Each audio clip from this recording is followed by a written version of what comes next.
What does that sound, you ask? From the number one station, you come. Welcome to the Rec Show podcast, a show dedicated to beatmakers around the world. Kick back, relax with the host, Golden Mind.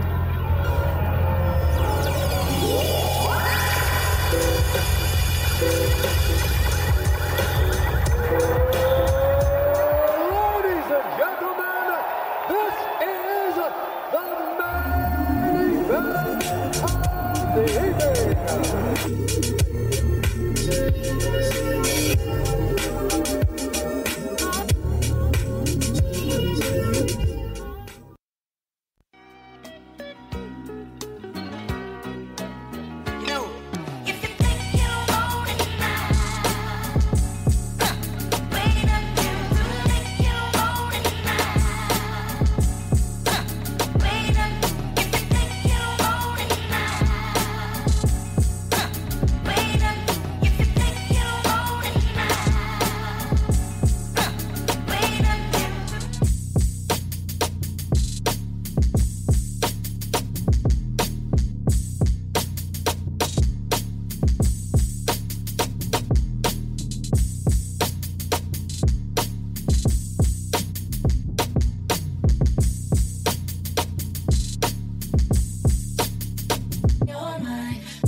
God is great.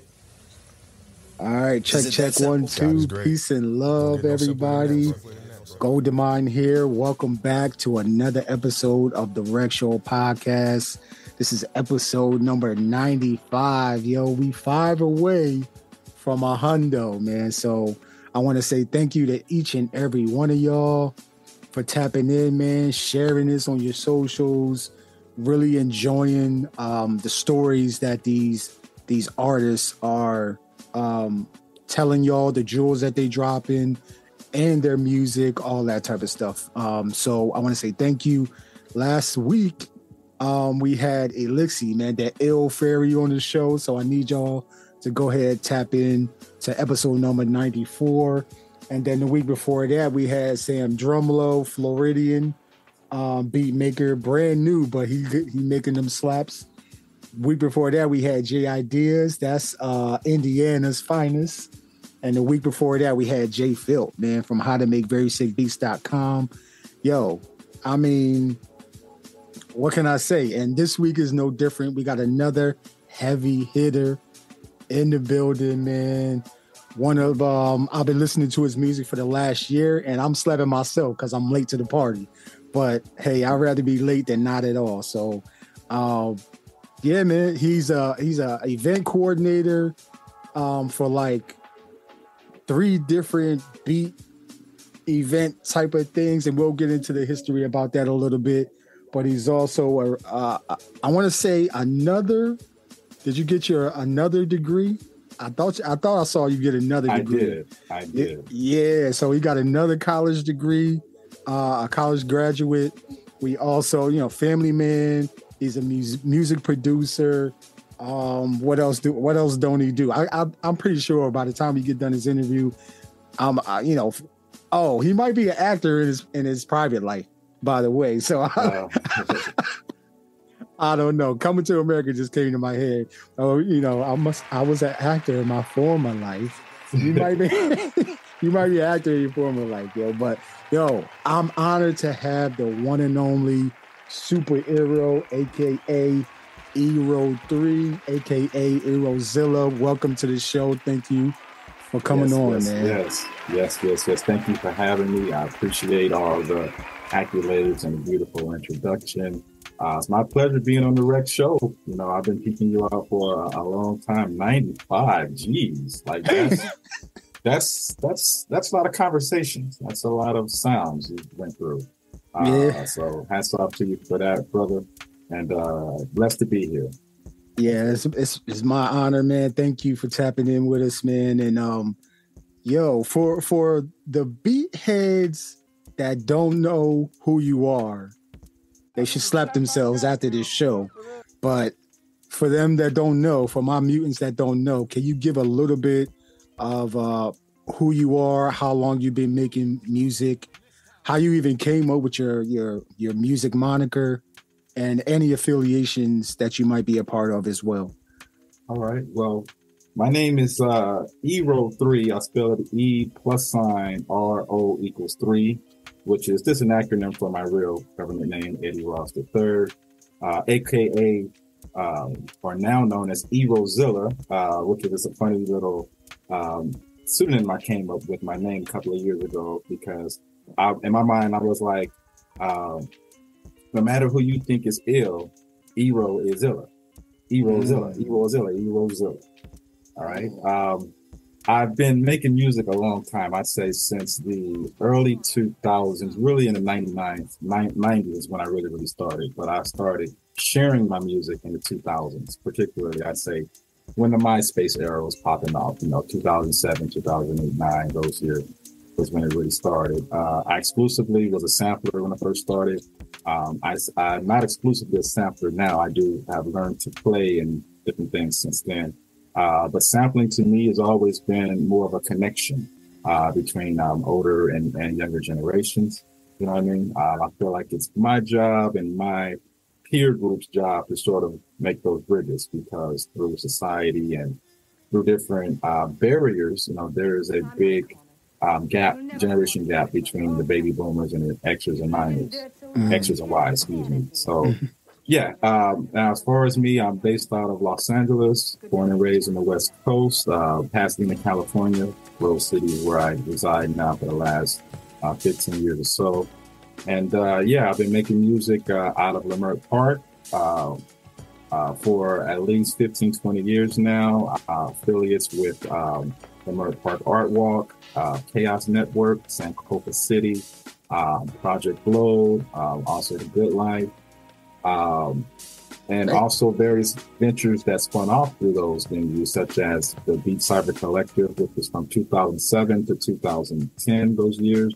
Beat Battery, which was for like 2018 to 2021, 22. And now I've got an opportunity to curate my own show, which I know you want to talk about, and I want to talk about as well. I entitled it Soul Clap Los Angeles, Soul Clap LA. We did the first one back in March, and the next one will be in June 21st, first day of the summer solstice, to be more specific. And the themes, it's a theme show, so I always have specific artists that I'm theming the shows after. The first one was Bobby Womack. His birthday happened to be during that month that I did it. And so the artists that I invite to the show, it's more of a challenge than actually just playing regular sets. I know that sounds really strange, but basically I'm giving them the samples to play with, and we're only playing that. And then in the end, we put it together as a compilation, which I just released, a Soul Clap #1 compilation on the Bandcamp, soulclapla.bandcamp.com, by the way. I'm doing all that. I'm also a part of Fresh Produce LA. I'm also part of Duck World. I am an affiliate, or I would say a family member of A Love Supreme as well. I'm playing Beats and Burgers next week. So basically anything in Los Angeles dealing with beats, I've been a part of, or I am a part of, in a sense. And we're actually curating a major show next year for all of the different collectives in Los Angeles. We kind of have like a Google Doc that we're kind of communicating on. So we're trying to put together our own Coachella, if you will, in the Los Angeles area next year. But you'll hear more information about that in the future guests, I'm sure. Oh man, yo, I have to go to that. I have to go to that. Yo, oh my gosh. Wow. Yo. Love Supreme, Duck World, Soul Clap. Yeah, I'm definitely gonna ask you questions about Soul Clap, man, just because the project that you have on Bandcamp, it's like maybe 40 tracks, 42 tracks, I think. Yeah, it's 39 tracks, like 37 with a couple of different skits in it. All of the featured artists did like 2 or 3 songs a piece. And they all flipped the same records, but the way everyone flipped them, you wouldn't know that they were all the same record that they were flipping. So it was a unique experience. Number one, it's unique in the sense that there's not going to be too many records like this that are going to be put out other than the ones that I'm doing for Soul Clap. You come to a Soul Clap show, I guarantee you it's nothing like you've ever experienced. I started at 9 o'clock sharp, all the way through 1 o'clock. It is nonstop entertainment. We have skits, we have giveaways, we have the surprise factors, and of course, everyone is getting down. It is what it says. It's Soul Clap. Man. Okay, listen, I'm getting ahead of myself, but yo, for the listeners, listen, man. If you are in California, or what's the next state? What's that? Arizona? Yeah.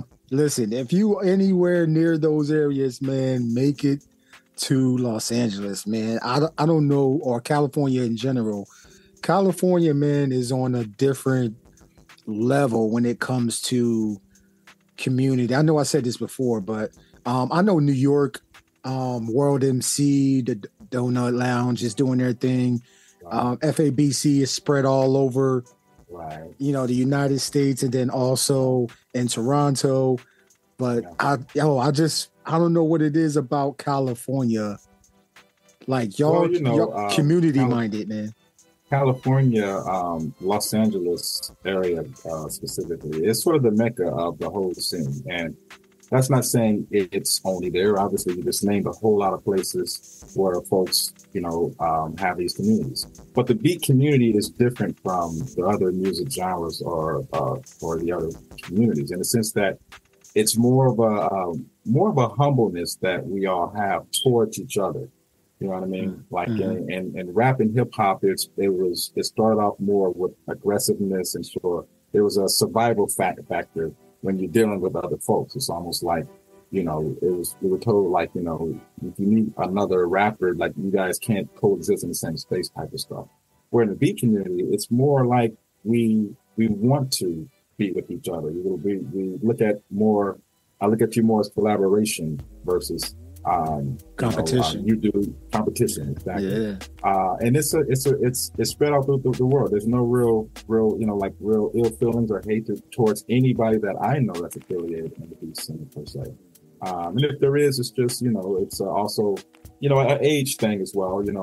I'm up there in age in terms of the music scene. I'm a young man in life, but in terms of the music scene, and I've seen it where it's sort of come all the way around. I know that's a popular cliche when they say things come around, but it really, really has. And like I was saying on the Beat Table interview a few weeks ago, shout out to the Beat Table, LAY, my folks, that we're experiencing now is we're all the children and nieces and nephews of, DIBIA E and, SAMIYAM, Flying Lotus, those guys in terms of our sound. And we now have all the technology that wasn't available, years ago, literally just a couple of years ago, actually, to pretty much create whatever it is, any kind of way that we want. And so that's the reason why the scene is sort of exploding, because you don't have to be a traditionally trained musician anymore to make beats. You don't have to even have a hip hop background per se to be good at making beats or to be a good, producer. Then of course, the beat scene, I split up to, you have your guys who make beats and make records and have projects. Then you have the live performers. Sometimes they're the same person, but most of the time they're not. You know what I mean? So I feel fortunate in the sense that I experienced both the original scene, again, back in the MySpace era when there was basically starting off. Not saying people started making beats then, but that's when people started sharing them, as far as being online and everything like that. Versus now, the scene again has rebirthed or regenerated, and I kind of can go by both. And that's why a lot of the people in the younger scene sort of gravitate around me and follow what I do, is because they know I'm still have my hand from back in the day from which that they came. Like, I was making beats on the SP404 back in 2008, 2009. There was very few people doing it. A lot of people in the scene now, 2008, 2009, they were third, fourth, fifth grade, that type of thing, Mm-hmm. So I'm blessed in the sense that I'm able to see what we were doing back then manifest to what it is now. Yeah, you're a veteran, man. So, I know you did the interview with LAY and the motherfucking beat table. That's how you say it. It's the motherfucking beat table. Shout out to LAY, man, and the beat table, man. Everybody's gonna have to run through him somehow, somewhere in the beat scene in LA. Like, that's how he's sort of establishing himself. Total respect the way he's doing it, but he's humble. He's put in work. He's going to all the shows. He's leading. He's doing all those small things that, typical promoters and stuff would hate doing and all that stuff. But he's also has an advantage, him being a beat maker and being from the old school beat scene as well. So, you know what I'm saying? So, shout out to the motherfucking beat tape. Yeah, man. Yeah, I'm listening to the, doing research for the show, and I'm like, man, this guy is taking all of my questions. So he took every single one of my questions. So I had to come up with a different set of questions for the most part. Because he did such a good job, man. Y'all, just the stories that y'all were telling in that interview. And for everybody that don't know, man, I'm gonna link that show in the description of this show, so y'all can check that out as well, man. Like, so you can get to know Erozilla a lot better, man. And I know you said you started out making beats on the Sony, the PlayStation. Yeah. I did. Yeah. So I always ask, like, how you began your journey, but you already said that. So, like, what that, like, the instruments. I know you said. Well, in a nutshell, when it comes to as far as me learning to play, or even getting the confidence to think I can even play or make beats, both my parents are from New Orleans, Louisiana, and they were into bebop, jazz, and all the sounds that came out of there. That was strictly more like even a New Orleans sound type of thing. So that was always in me from get-go. When I was 7, 8, 9 years old, I learned to play the accordion. It was one of the few things that my dad gave me musically. Of course, I didn't understand it back then because it wasn't a cool thing for a black kid in the hood to play the accordion. You know what I'm saying? When everybody's out doing, good stuff. But anyway, I learned, I'm being mild. And I learned that I learned how to read sheet music, treble clef and bass clef from it. And later when I got older, in middle school, I actually played the trumpet and trombone and brass for about a 4 or 5 year period. And so, and if you follow my sound, you know that I have a lot of trumpets and horns in my production. But when I started making beats was when I got to college later on, about 17, 18 years old, and my friend had a 4-track, TASCAM 4-track, kind of busted, whatever, but he left it at my house, at my apartment. That's where he used to keep it at. And so one day I started fiddle-faddling with it and was just getting samples off of records that we had, and so I started making beats. I was like in the mid-90s. But as far as getting the Sony PlayStation, which is, of course, what you were initially asking me, that was back in like 99, 2000, where it was the Sony PlayStation MTV Music Generator disc. That's actually still out, and they actually have like a 3rd or 4th version just came out or something like that. But what we used to do is it had, sample sounds in it, but it would allow you to sample from other CDs, like up to like 7 or 8 seconds or something like that. So I used it as a sampler and mix it with the sounds they had and would make beats on it. It didn't sound like beats that would come from a video game per se. It sounds like really good music. And it's a lot of producers that I came up with as far as what I call our studying years, if you will.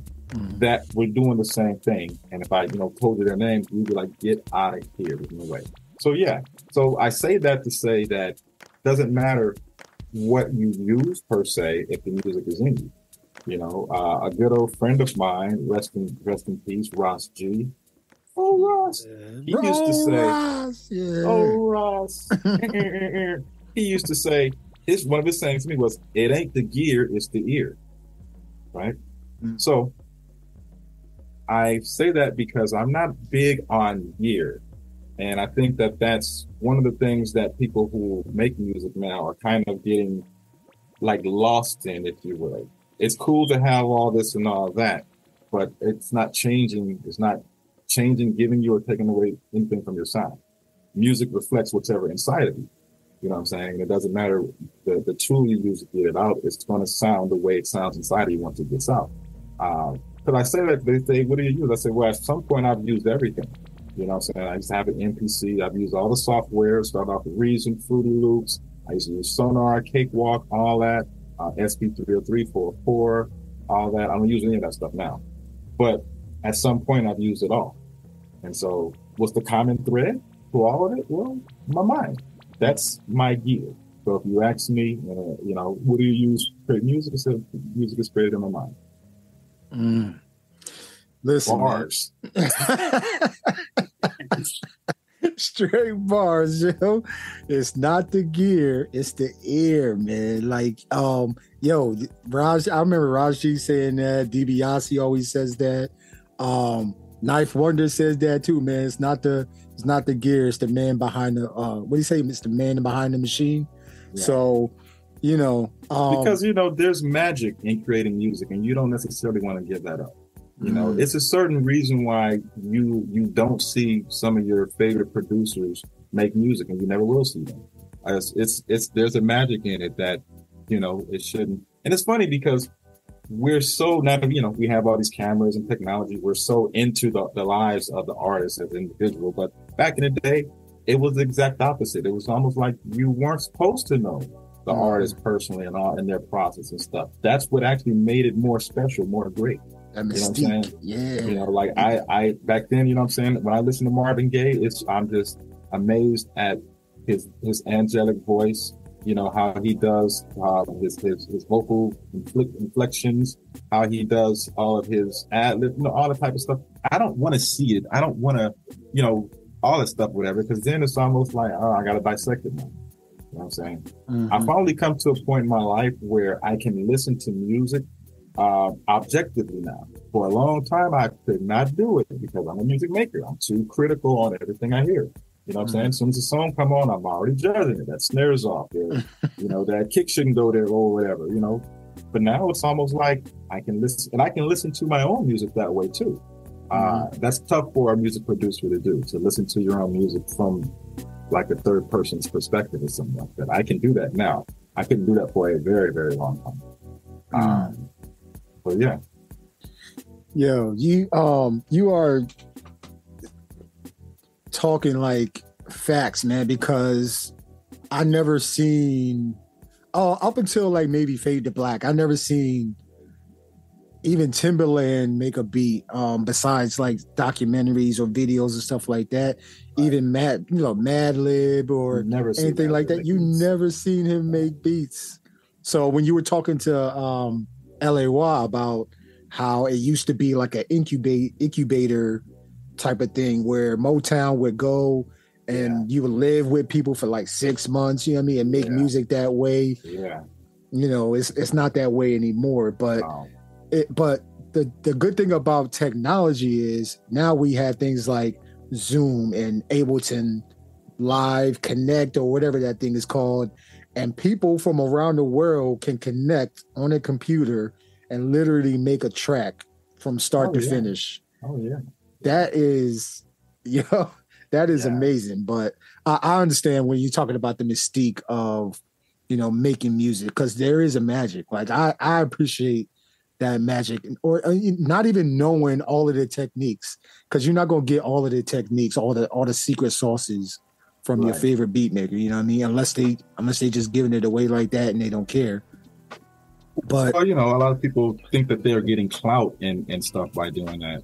When in actuality, you know, I guess people who don't make music, that's very intriguing to them. But people who do what you do, it's almost like, okay, now I can judge you. Oh, I like you even more now. Now it's like, oh, dude, that's what you're doing. It's like, oh, now I like you less now. Type of thing. Like, why? You know, don't give it a choice. You know, if I play a song for you in face to face, I might not tell you it's me. I'm just gonna play it just to get your reaction. That type of stuff. I don't want to have to explain what I'm doing. If I have to explain, or if I want to explain, then that's kind of like defeating the purpose of why I'm doing it. You know? I think for me, my intentions or the reasons why I make music or even began to make music was just because I felt that I had a certain amount of talent in it, and I have a ear that was different in terms of my taste. You know what I'm saying? I was very like 16, 17, and I'm listening to Ahmad Jamal. I'm listening to Pharoah Sanders. I'm listening to Lonnie Liston Smith. I'm listening to, you know, all of these different greats. You know what I'm saying? That's the type of music I listened to and started making music after listening to stuff like that. You know what I'm saying? So I feel like the music I make is historical in a sense, like, no, it's historical, like, you know, it's not like in that sense, but historical in the sense that I want my grandparents, if they were alive, you know, our great grandparents to hear it and be like, yo, I know that, that's dope, I feel that. And at the same time, I want my children and my future grandchildren, great grandchildren to hear it and, you know, want to relate to it or say, who is this James Brown guy I've been hearing you play or something like that. You see what I'm saying? So I feel like sampling to me is a way of connecting. It's a way of telling history. You know what I'm saying? Versus playing. Playing music is great or whatnot, but when you're playing notes, there's no time period or reference for it. Is you playing great music. But if I'm sampling something from the 1960s or 70s or something, when you hear it, you're going to kind of feel like you're back then, so to speak. You know, so I feel that the art of sampling itself is an art. Like, don't let anybody tell you it's not. You know what I'm saying? The way we chop samples up, flip them, stretch them out, all that kind of stuff, that's genius. You know what I'm saying? An average mind can't think that way, in my personal opinion. And that's why I feel like everything that we do as, you know, as people of the diaspora, we are geniuses, but society tells us otherwise. You know what I'm saying? And we tend to, for example, I was watching, like a lot of folks is watching NBA playoffs right now. You know what I'm saying? Lakers are playing Memphis. I had a tough loss yesterday. But think about the mindset of a LeBron James when he has the ball, right? All these split-second decisions he's doing when he has the ball, the defender reacts a certain way, you automatically react another certain way. All of those pinpoint thinking, that's genius mind to do stuff like that. We don't look at it that way, though. But that's what it is. And I feel like what we do is creating music, even if it's not the most desirable music or whatnot, the process of it is genius. You know what I'm saying? And so it have value. Yo, he dropping bars right now. Erozilla is here, everybody. Y'all don't deserve this. Y'all don't deserve this. Yo, don't deserve this. Listen, yo, you dropping crazy game right now, yo. Like, I just thought about this too. Like, you remember when they came out with that thing, like shut up and dribble type of thing, telling all the athletes, hey, you don't get to be political, just play basketball, you know, all that type of stuff. Like, and I was like, yo, like the amount of athleticism and then computing power in the brain for them to do what they do at that level is crazy, yo. It's crazy. We take it for granted just because we think, you know, they owe us, but no, we don't. Like, they don't owe us anything. Like, that's just appreciate it, man. Like, people hate on LeBron James. I don't know why, but he's one of the greats, man. Right. He's got to be people who hate or disrespect LeBron James is like, you're obviously not a student of the game.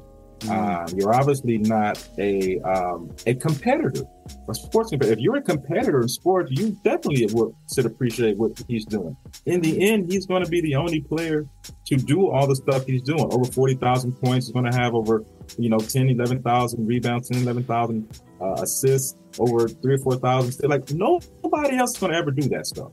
Nope. And I think what it is that this is worth a conversation. We're not going to have it now, but this is worth a conversation on why we feel the way we feel about LeBron James. LeBron James did exactly the opposite of what the society set him up to do. You know what I mean? Mm-hmm. Nobody came into a professional league as a kid with more pressure than this young man did. Mm-hmm. Right? And what did he do? Not only did he exceed the expectations on the court, but nobody expected him to do all the stuff off the court he did. Nobody expected that stuff. Like from what I was told, he's given away since he's been in the NBA like over $500 million or something like that to various stuff, whether building schools, stuff like that.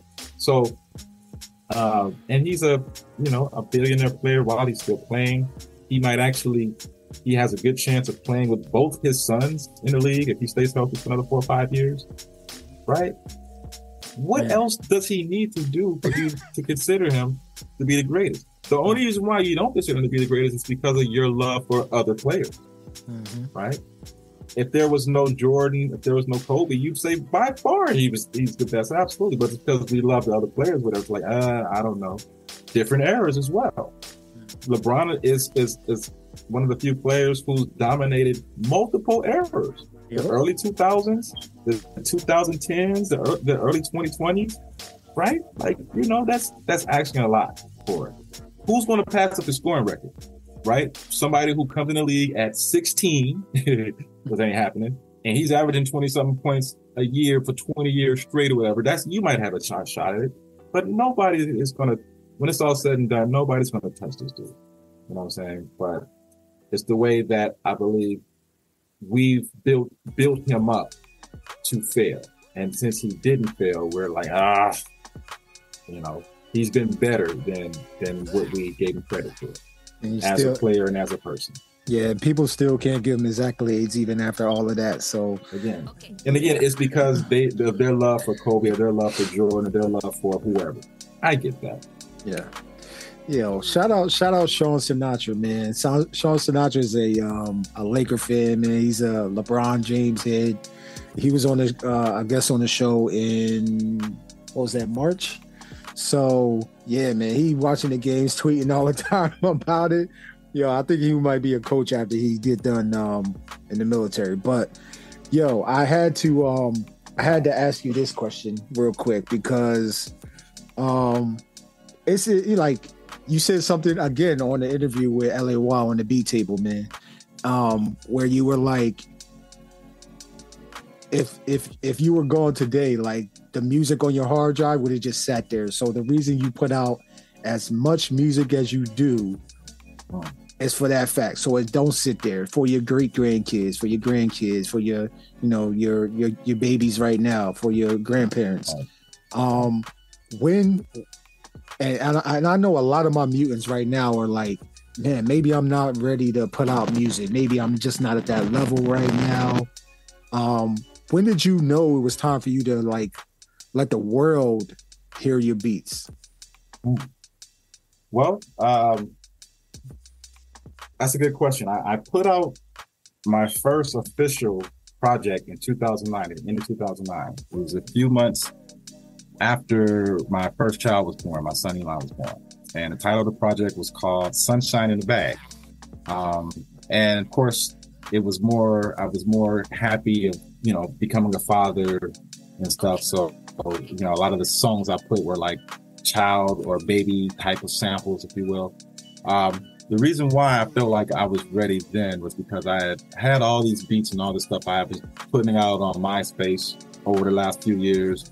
And folks was liking it and stuff like that. And so, I'm like, why not? So that's when I started doing it. But what made me started doing it in abundance was I had a partners back in 2010, from 2010 to 2020. My partner, who you may have on your show or may have had on your show, Mr. Abstract Butterfingers, ABF, aka shout out Bella Indley, my man. We had a group back in the day called the Neckbreakers back in 2010. Started off as just being a Bandcamp project that we actually formed a multi-group. And it was like 10 different members in the group. We were on some West Coast Wu-Tang of beats type of idea back then. My man Skyscraper, who was your guest a few weeks ago, was also part of the group. Him and his wife together under the name Fishscale, but they've retired. Shout out Skyscraper, that's my man. So me and Bella, from that time, we started an indie label called Cypher and Label, which is sort of the opposite of a label, just more like of a collective type of idea. We did that through those years. And during that time, we put out like a new project every 2 weeks for about a 2 or 3 year period. We were really hitting them hard earlier. We were proud of all of them. Just people that we were just finding on, on Instagram and all the different social medias, just hitting us up, saying, hey, we got a project, and put it out and stuff like that. So doing it at that pace kind of trained me to sort of continue to sort of do it at a fast pace.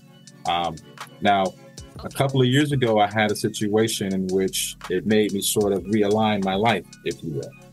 Right? Folks that know me know what I'm talking about.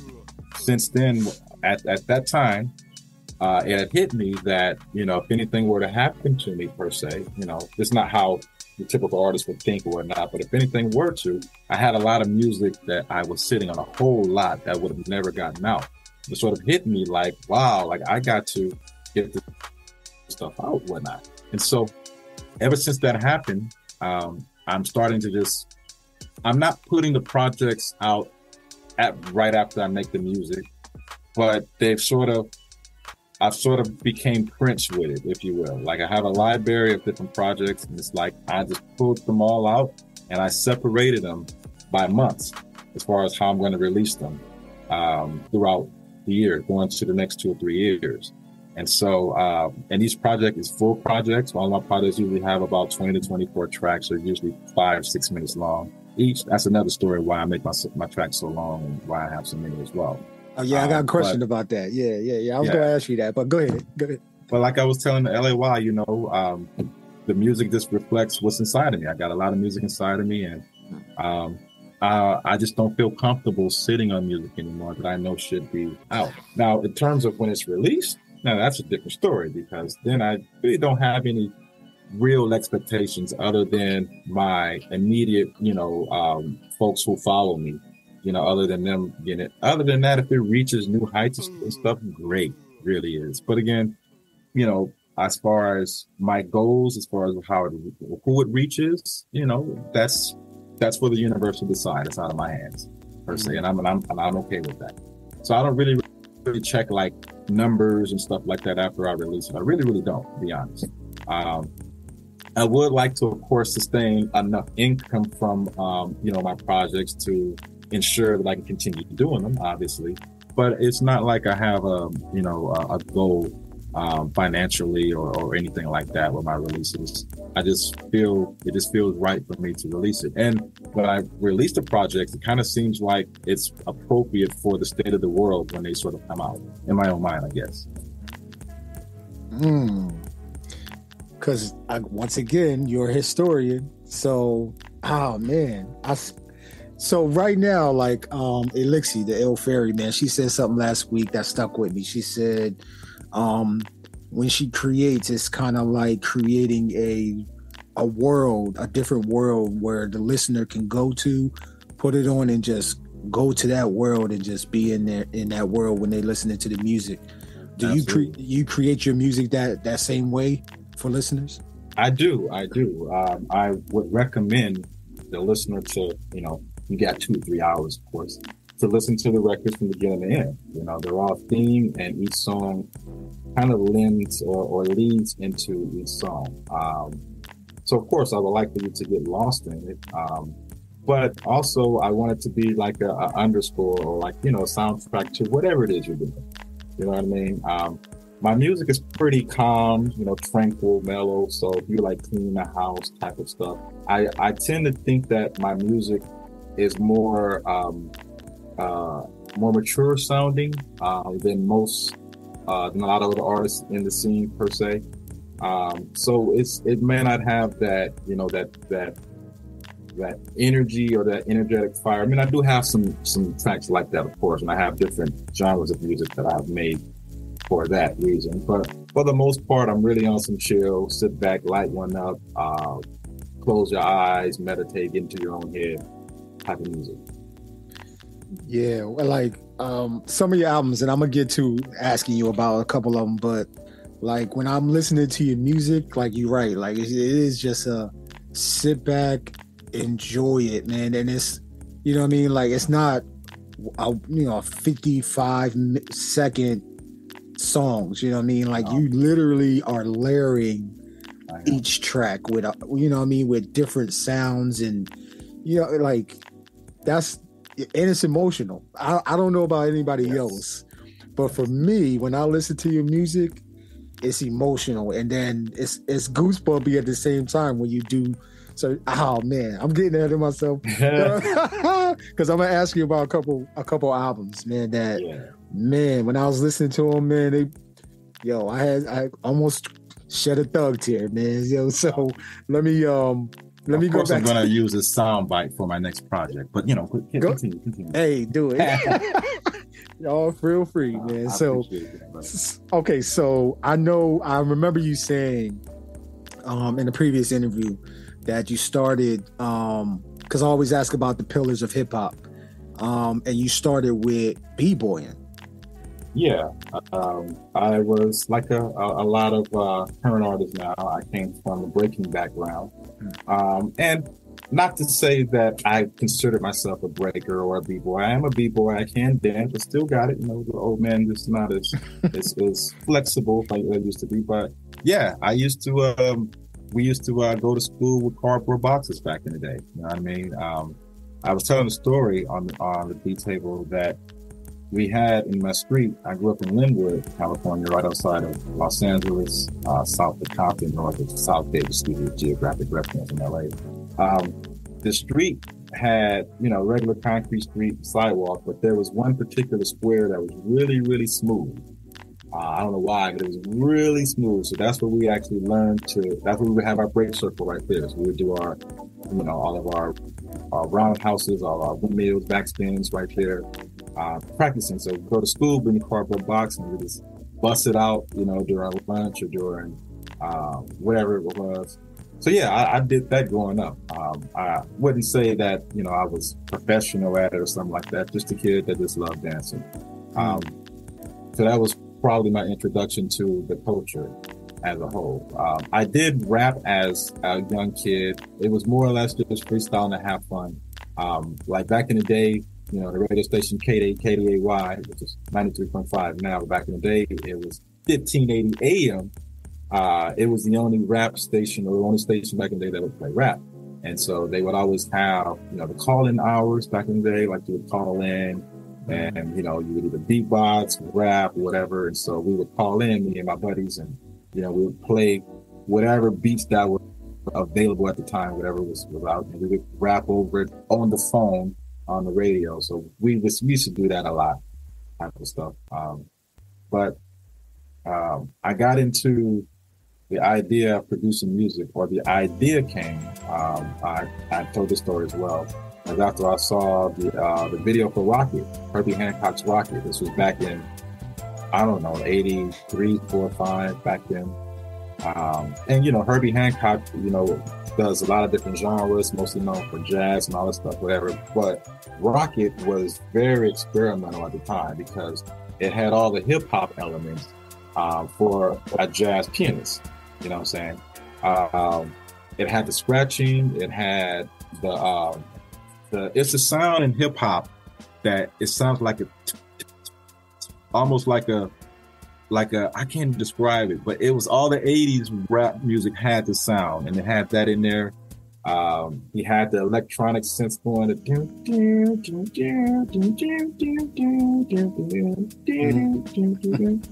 Then he had the part with, and then the whole time I learned later that all the visuals, because it was crazy acid drop visuals, you know what I'm saying? Like people walking around like, you know, from the waist up with nothing and heads talking and all types of stuff. He was firing all of those different visual things while actually making the music in the video. Like just complete audio visual madness. And so, you know, watching stuff like that, it's like, wow, you know, I already thought that I could pop lock break or whatnot. I see that. I would say the real hip hop that really brought me in was definitely Run DMC, which was interesting because Run DMC's early hip hop was actually more in rock influence. You know what I'm saying? People, you know, who follow that, you know, they had heavy, you know, like guitars and rock guitars and stuff on their production back in the early days. So I came up through the pillar of breakdancing initially before I got into rapping, which led to music production. Man, I'm trying to remember their producer that produced for Run DMC. Great beard, man. He produces for like Rick Rubin. Yeah, there you go. Yeah, Rick Rubin. You know what I mean? Yeah, he told the story plenty of times throughout the years about him, you know, Beastie Boys and all that type of stuff. But it was, Run DMC. I mean, a lot of people may know about it, but they really unsung heroes. Like, oh, absolutely, for real, because of their impact. Because without Run DMC, you ain't get no LLQJ. You know what I mean? Without you had to. Young folks have to see. There's a lot of musical movies explaining the early part of hip hop, but you have to see Crush Groove, which is interesting because I just introduced Crush Groove to my son, my daughter, maybe about 2 or 3 weeks ago. That was one of the movies I knew every single word in the movie, like word for word, every single movie throughout the whole thing. It introduced everybody who is legendary and East Coast hip hop actually, because it was a New York based movie per se. We had, went on and had breaking West Coast kind of style, whatever. But Crush Groove was like crazy because we saw, how strong Run DMC was, Curtis Blow was, and the beginnings of Def Jam, all that introduced the world to all these different artists, Sheila E., New Edition, Fat Boys. It was ultimate. So yeah, that's your homework for this month. Yo, listen, ladies and gentlemen, we are here with Erozilla, man, Pasadena, California, not Los Angeles, right? Pasadena. Well, born and raised in Los Angeles, yeah, but I've been representing Pasadena since 2009, so my 14th year out here, Rose City. Not really known for a beat scene per se, but Pasadena is rich in terms of a Black history, specifically. Pasadena, Altadena, also has a history dealing with,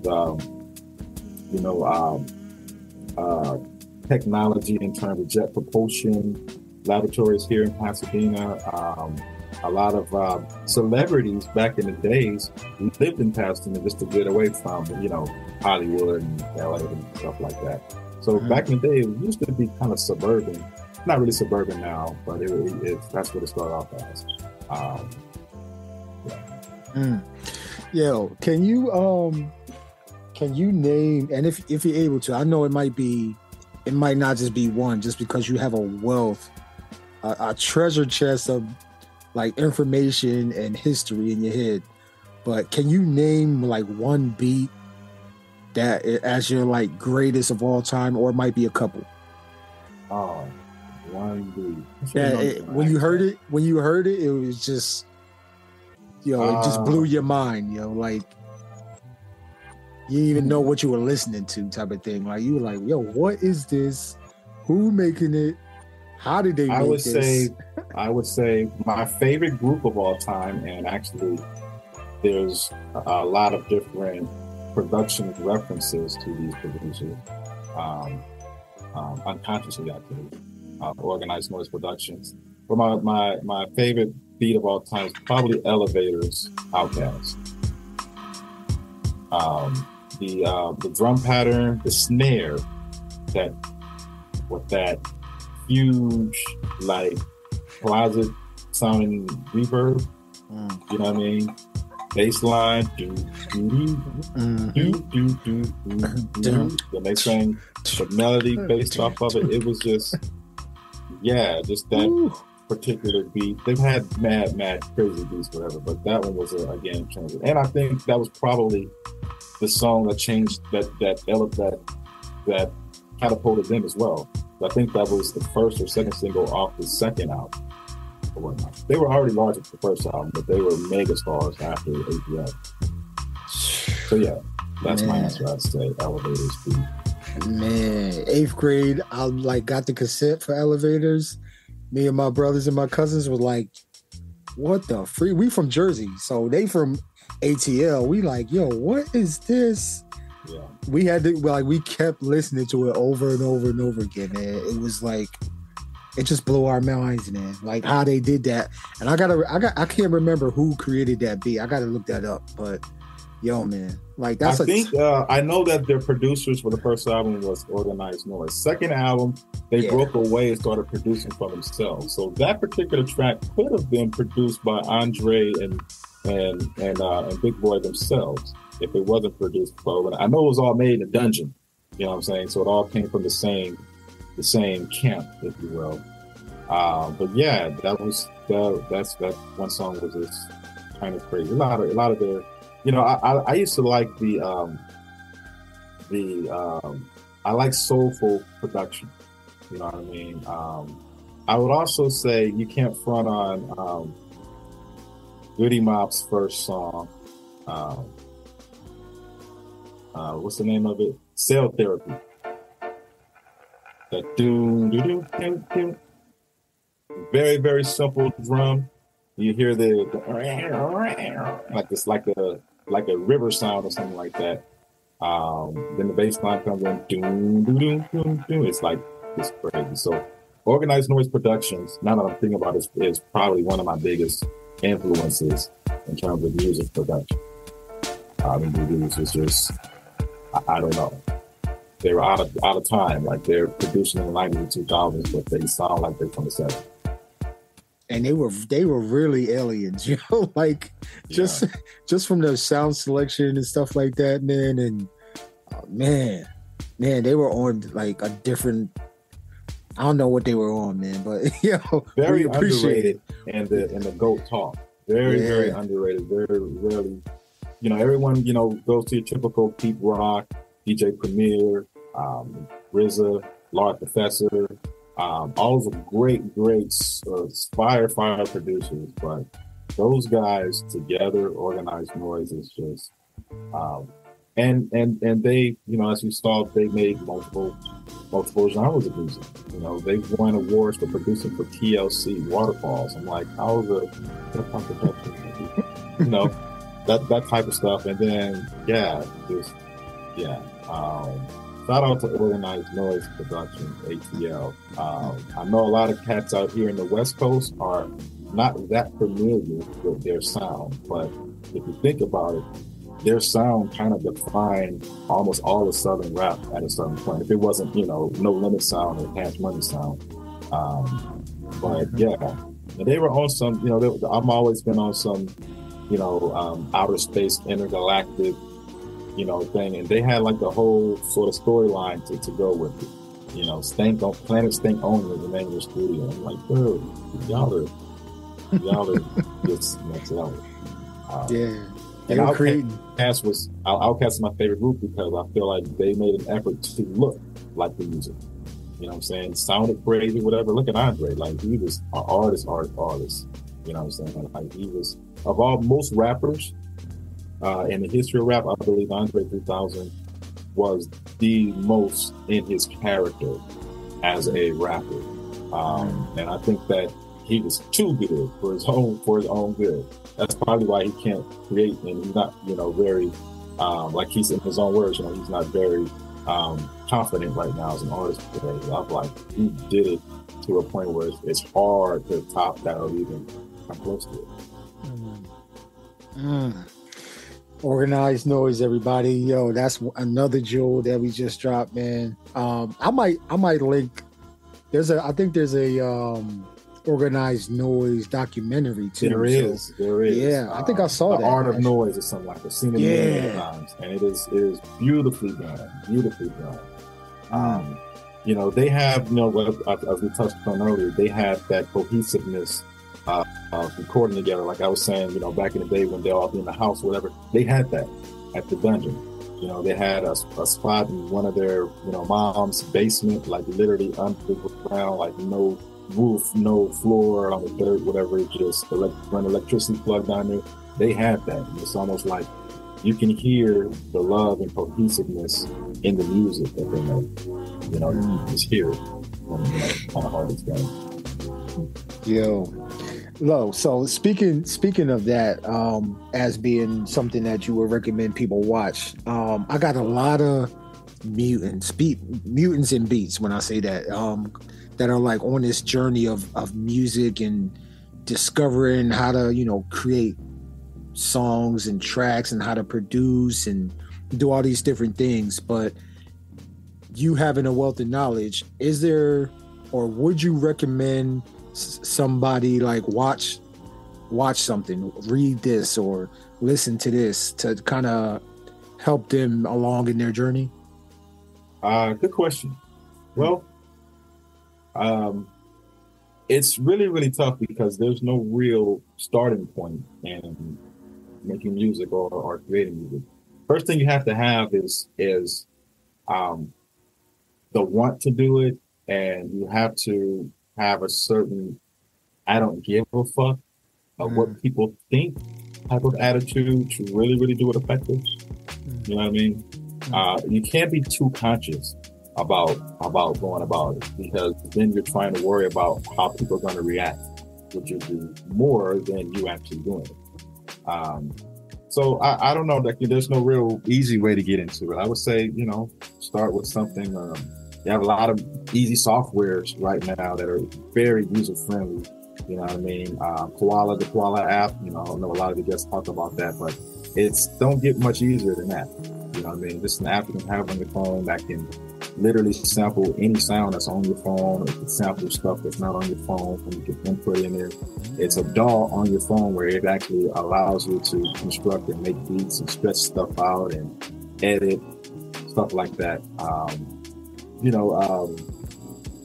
I know a lot of different softwares are free right now, online to get. You know, I know Serato Studios, Serato Sample, I believe is free, or it was for a while. There's a lot of DAWs you can get that are free. Audacity is a free DAW. I use that. You know, it's and you don't have to be very talented anymore, at least to get it. And I think that's probably what stopped a lot of people in the past, is there was a separation at one point from those who can do it and those who can't. And that line is so blurry right now because of the advancement in technology that it allows you to sort of do it very effective. You know what I'm saying? Like, you might not have any music training, but you can probably conduct a very tight beat in a short period of time, just because of how the technology works with you, per se. So, you know, and I'm 50-50 about that, because, you know, I don't want to be put in the same category as dude over here who's just been making beats for 3 months, but everything he's been making has been fire because, you know, he's invested in all these different hardware and software, versus me who had to sort of create my own sound over a 25-year period. Now, aesthetically, on the surface, we are the same. He makes beats, I make beats. He probably has a bigger following, yada, yada, yada, right? But we're not the same. You know what I mean? So you can say it, yeah. Y'all not the same, yeah. We're not the same, whatever. But, you know what I'm saying? The way that people judge it, looking at stuff on, you know, numbers-wise and algorithm-wise, that's a funny term nowadays, algorithm. Because you can have all the content, you can have the skills of training, but you might not have the best algorithm. So someone will go on your page or something, it looks like you're not what you sound like, per se. And vice versa. Your music could be garbage. You might have all this equipment in the world, but you just don't have the music in you. But your algorithms let everyone know, like, you're hot, you're this or that or whatever. So it's like we gotta sometimes that stuff fools us. It doesn't explain the real story. Speaking of that, that's gonna segue into my next question. Stories, man. You got albums available all over Bandcamp, all over the DSPs. But there's 3 albums I want to talk about. The Moving Tree, which just came out. I think that's February. Yes. And then Sincerely Eddie 2.0. Yeah. And then Beat Bully, which that's an emotional album for me. Yes. So like, can you talk about first of all the Moving Tree? Yes. What does that mean? And then how did you come up with the tracks to blend with that title? Yes, good question. Yes, deep concept. The Moving Tree. Yeah, you can tell by the song title what type of vibe I was on. Well, this is what the concept was. Everything that moves, or everything that is alive, moves, including trees. We tend to think that trees don't move, that stagnant trees are alive, and they do move. But generally, trees are what you say, stagnant. They stay in one area. It's not like a tree grows here and next year it's over here. It's where it's at. Mm-hmm. But a moving tree is someone that might be planted one area physically, whatnot, but spiritually and aesthetically, you're in different places. And so I said that I am a moving tree because I am planted as a tree is. My foundation and roots is in solid ground or whatnot. But my spirit isn't. You know what I'm saying? I move around. I go different things. And if you notice, a lot of the titles are not just named after plants or whatnot, but they're actually named after geographical regions. If you kind of look into it like that. You know what I'm saying? Like the bonsai tree grows where? In Japan. Right? Yeah. Exactly. Yeah. So that type of stuff. So it's like I'm moving around the world with my sound. In a nutshell, that's what the concept of a moving tree is. Sincerely Eddie is Sincerely Eddie 2.0. I had an album I released named Sincerely Eddie back in 2011 on Bandcamp under E+Ro 3. I've taken a lot of stuff before 2020 down off Bandcamp, just because I feel like I'm a different artist now. But it is archived. If anybody wants to get at me, let me know. Sincerely Eddie. This one is Sincerely Eddie 2.0. So this one was a series of flips, per se, and these were all like classic flips. You know what I mean? So as you see the album cover, which I know folks can't see it, but with the rose, yeah, it's actually a take on Lionel Richie with the rose in the mouth. It was actually, I lost the bet, I would say, with a friend of mine, and he was like, if you lose, you got to use that as an album cover. It was just a fun thing that I was doing. I was like, whatever. Lost the bet, so I use it as an album cover. So it was kind of like shock value. Once you see the cover, you're like, oh, what is this fool up to? Like, let me go ahead and press play and whatnot. But it's also telling you how old I am, per se, because all of these samples are taken from music that I grew up listening to. You know what I'm saying? So I feel like Sincerely Eddie means this is sincerely me. You know what I mean? Like, it's not the now stuff that we're accustomed to. This is what I came up accustomed to, per se. So it's just flips, classic stuff that I feel like, again, sampling, bridging the older generation with the young. I feel like this is music that our parents would enjoy listening to, per se. And kids would hear it, they'd be like, well, who is I'll Be Sure? Who is, all these different artists that I'm flipping. That was a flip album. And that's why it's on Bandcamp. I didn't put it on all the DSPs because I didn't want to, deal with anything, whatever, using this, whatever, using that. Right. I've dealt with that before in a sense, and it didn't amount to anything like that because, again, when you want to get down to sample, which is samples, well, tell me what isn't a sample. Like, even that sound that your instrument is making is a sample. You're not creating or generating an original sound. So there's just, how aspects of it or how you look at it, per se. So that one. It was heavy sample based. Sincerely Eddie. This is on E+Ro3music.bandcamp.com. All of them are actually. And the previous project was called Beat Bully. It was just released back in November of last year, actually on my birthday. I release projects on my birthday every year. I've been doing that for a long time. But Beat Bully was just kind of like me flexing as a producer. And this is because, again, almost 2 years ago, I had an event that happened to me in which, it could have been possible where I couldn't flex. So this was the first full project that I had completed after that happened. And I was just on some, let me show you like how I can flip samples, mix them with my own, sounds that I create as well.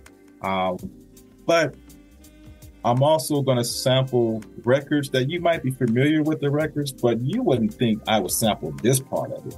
That type of shit. You know what I'm saying?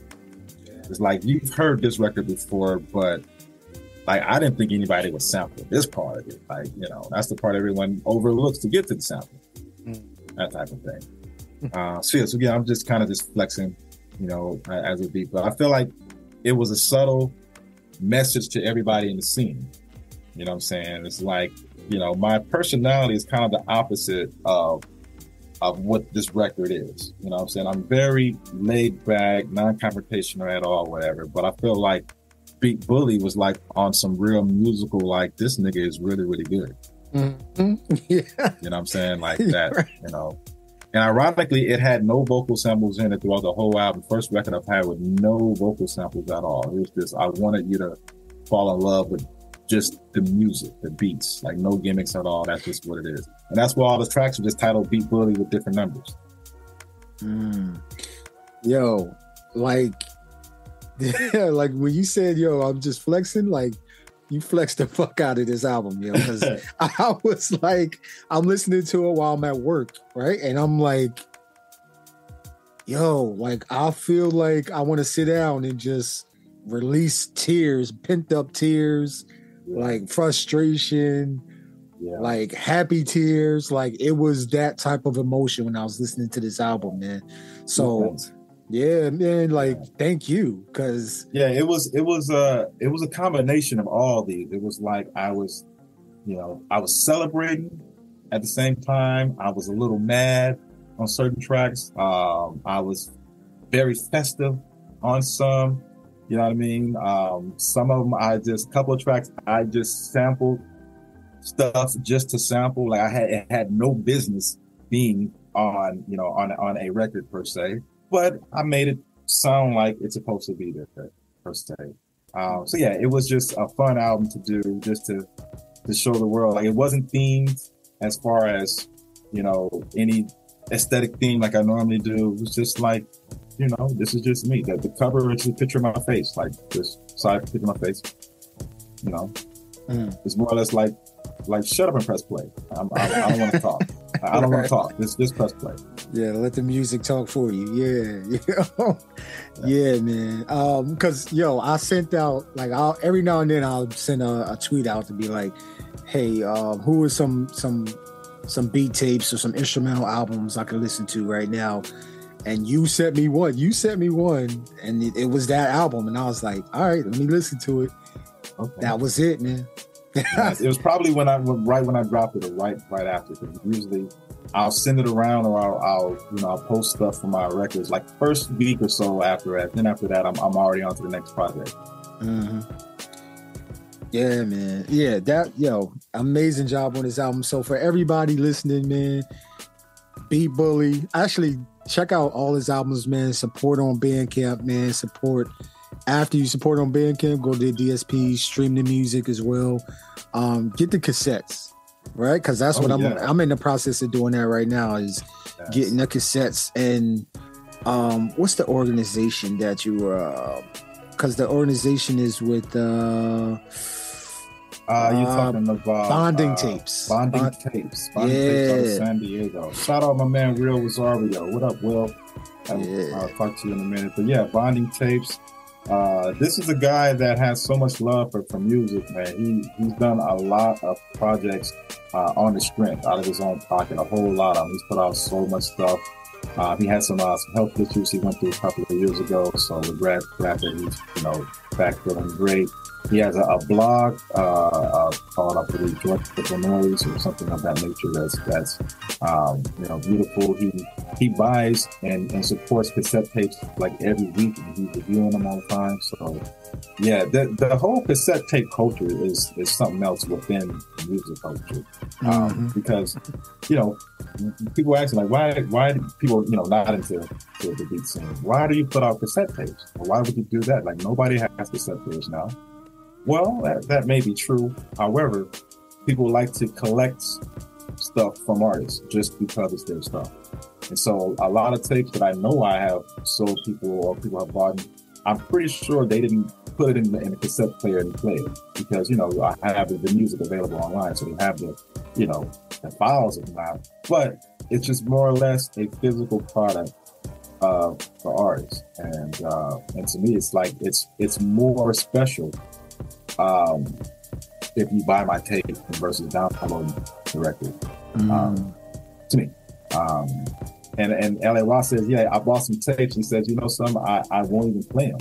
He says, because what if I play it, put it in the cassette tape, and the tape eats it up or something like that? It's an old player or something like that. Then it's ruined. I'm like, yeah. So that's what the cassette tape in my mind is for. It's not necessarily for you to go cop a cassette player or dust out your old one in the garage, start playing. That'd be nice, man. But it's just you got a little E+Ro in your life.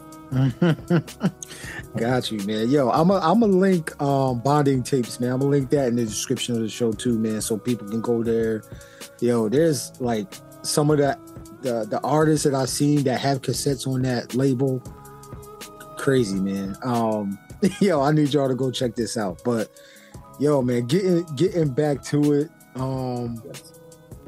You're like okay, let me get this right and correct me if I'm wrong. So college graduate for the second time? Yeah, I have a Bachelor of Science in Business Administration back in 1999 that I put to use in a different way, and not in a typical way of college graduate for a long time. But I went back to school when the pandemic broke out, like a lot of different people did, and just used the resources that were given to me to survive in the pandemic to sort of finance my college. This is a certificate of achievement, so it's the equivalent of an associate degree per se. So, and looking at it literally, I kind of went backwards from a bachelor to an associate's. But this is in a field that I love and I've always wanted to be in. My certificate is in it's the department is called TBR, television radio, but its emphasis is in radio production.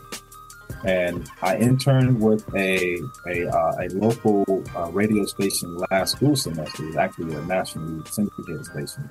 And I was a board operator for a lot of the on-air shows. And it was a fabulous experience that, a few years ago, before the pandemic, just never even thought it would be possible. And going back to school after almost 30 years of being out of school, the learning curve was a lot different. When I was of school age back in the day, I was not a great student. I didn't have focus. I was into other things outside of what I should have been in. So now, grown now, as an adult, it was mind blowing, fascinating. I actually have all the tools to be a good student now than I've ever had. And so it was interesting. Now, I did feel a little cheated because initially everything was online, like everything, on Earth was during the beginning of the pandemic. And so being in radio production and being in television production, a lot of it is in studio hands-on. So a few classes that I was supposed to take, I wasn't able to take them, or I had to take them in a different way because of that.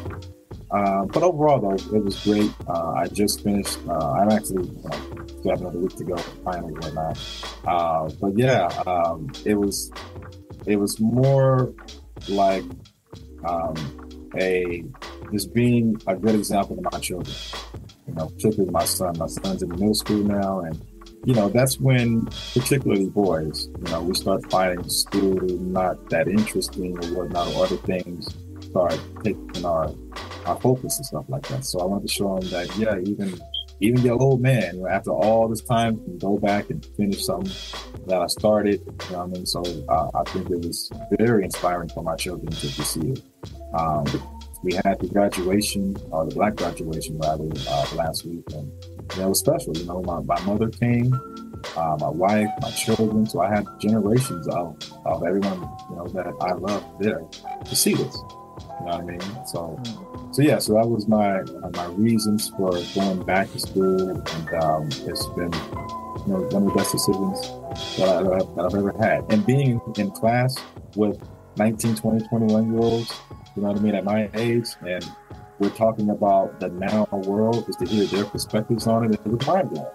You know what I mean? So I feel like, and that's why my position in the beat scene here in LA is very unique, because I have a young person's perspective on the scene and music in general and the state of the world, while being the age I am, and the experienced person in music that I am.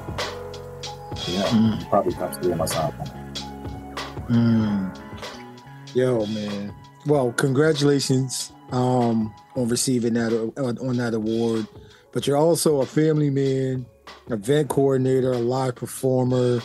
Like, you know what I mean? Like, you do a whole bunch of different things. You perform for some amazing beat outlets like Beat Cinema, Burgers and Beats, Organic Beat Sessions. But also you put you got your but also you got Soul Clap LA.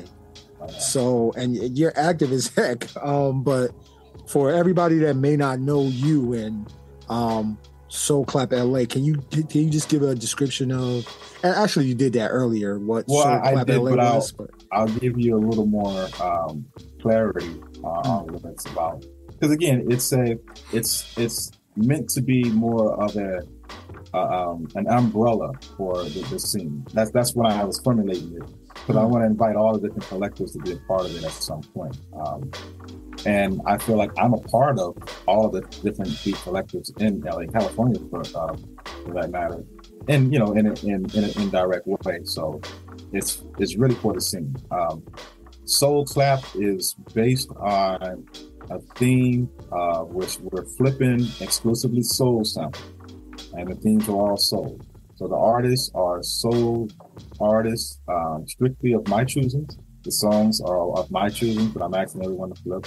So I'm challenging, beat makers and DJs. I've had people that I've invited told me they don't want to do it because they would rather play their own beat. They're almost scared to showcase brand new beats made just for a show. Now that's an interesting point, because I have had some artists tell me that they didn't want to do it, or they want to sit back and see how it works out or whatnot, per se. And I was like, okay, I understand, because I feel like I've been doing it so long, I can play material, I can come up with material on the spot. If you invite me to play, I'm going to give you what you invited me for. But not everybody is that confident. And it's like everyone makes beats, and they only want to play the beats that they've been playing, for every show that they've done for like the whole year. That's their set and their show. So in a sense, I am disrupting that if I'm inviting you to come play a Soul Clap. So I get that. You know what I'm saying? I tell them, the people who I talk to, who I'm inviting, like, this is not your regular set. Like, this is a challenge almost. I'm structuring it almost like a game show, where I'll have everybody who's playing, everybody's going to be plugged in at the same time. You know what I mean? I'll point to you, play, that type of stuff. It's going to be interactive with the crowd, because the crowd doesn't know the samples or the themes until they start playing. Who can guess it?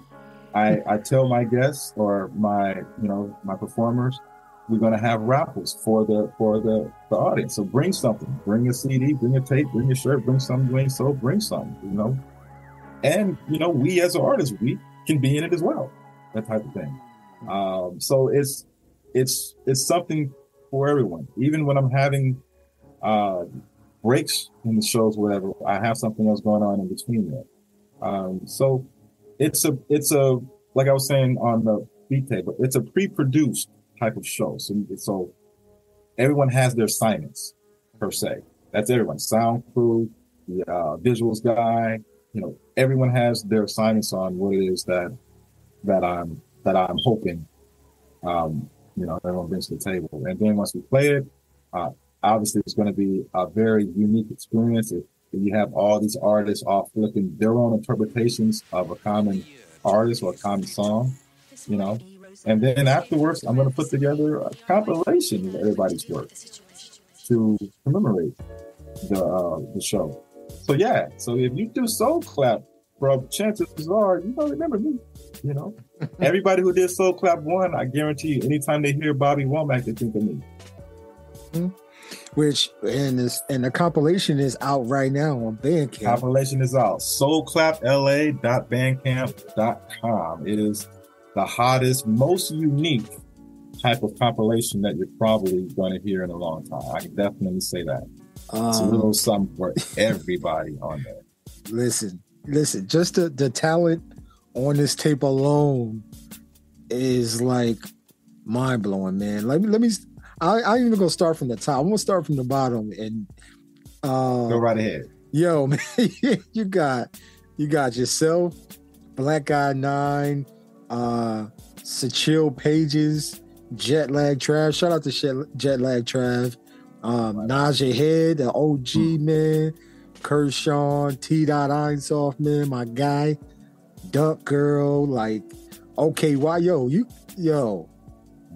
that right there is, let's go, man. Let's support this, man. Yeah. Like, yo, I'm gonna link that in the description of the show, man, so y'all can check this out, man. Yeah, support this joint, because if this is the way I think about when I buy music from Bandcamp or buy cassettes or buy vinyls, I think about it as an investment in the artist or whoever is putting that out. It's an investment to make more or to do something bigger and grander or something like that. Like, so I mean, we should think about it like that. If you support Soul Clap, you support this compilation, right? On Bandcamp, that money's going to go to Soul Clap number 2. Ensuring there's another Soul Clap. Absolutely. Exactly. So this compilation is your reward for coming to Soul Clap. It's your reward for sharing Soul Clap or something like that. This is, these records, these ain't me. You know what I mean? I'm very one small entity on all of these. You want to support Elixir. You want to support OKY. You want to support Voltage Controller. You know what I'm saying? You want to support Najee Head. You want to support Satchel Pate. Satch, that's Satch from the Knots, bro. I used to sell mixtapes, but now I'm in it. Yes, legendary Satch. I had Press Morris was there, DJ Solo, Third Child, the Koala King, you know what I'm saying? Alf the Alien, you know what I'm saying? Retro and Cartagena.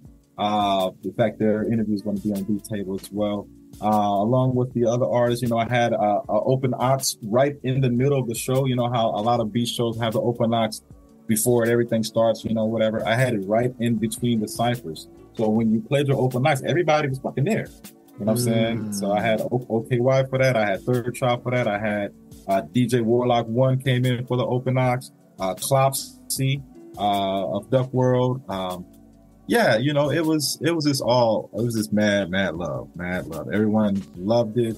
We have, I always have these threads that I do, just a communication thread right before the show, whatever. And the threads be hilarious because everyone is showing their true answers on the thread. You know what I mean? It's like, what they post, whatever, it's cool. But on the threads, everyone is like themselves.